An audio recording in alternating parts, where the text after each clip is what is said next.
This is David with The Verge, and this is the LG G Flex. This is the first smartphone in a while to offer something genuinely different. It might be the start of a huge new trend, or it might be a pointless tech demo, or it might be something else entirely. It's going to live or die based on one feature and one feature alone: its curved display.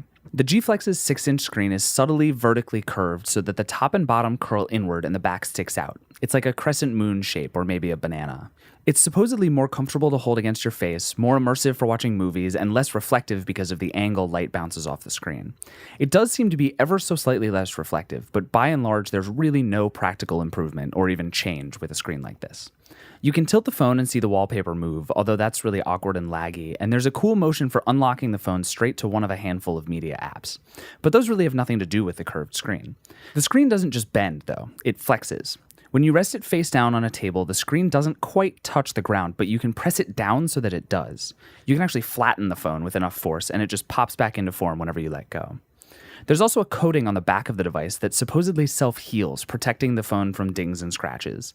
That seems to work with really imperceptibly small ones, but if you get your keys and phone in the same pocket, you're probably still in trouble.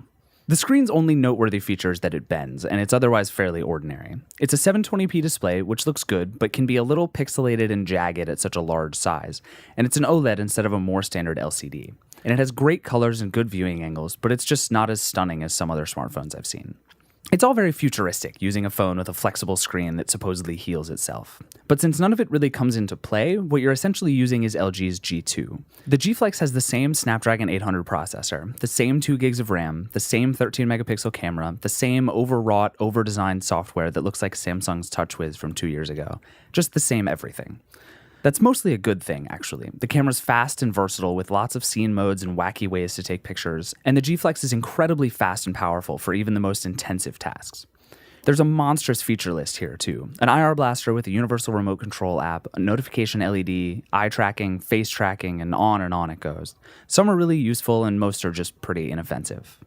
I hate LG's skin of Android 4.2.2, though, from the rows of toolbars that take up half the screen in the notification pull-down, to the ugly redesigned system and app icons. Everything LG touches here just gets worse.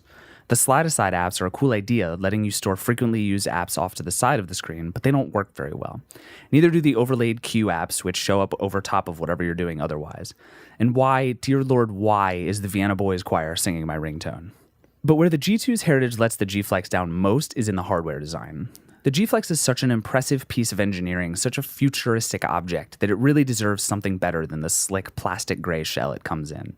It's not particularly thick at between 8 and 9 millimeters, and at 6.24 ounces it's not very heavy either, but it just doesn't feel good to hold. It's huge, as any 6-inch phone is, but it's the slick, cheap-feeling body that really lets it down. The ergonomics of such a huge device are helped a bit by the power and volume buttons being placed on the back of the device rather than the sides or the top, but it's actually a clever spot for them to be, right where your index finger goes when you hold the phone. The only problem is that the buttons are right next to the camera lens, which I keep hitting by accident. I wind up constantly cleaning the lens to get my fingerprints off.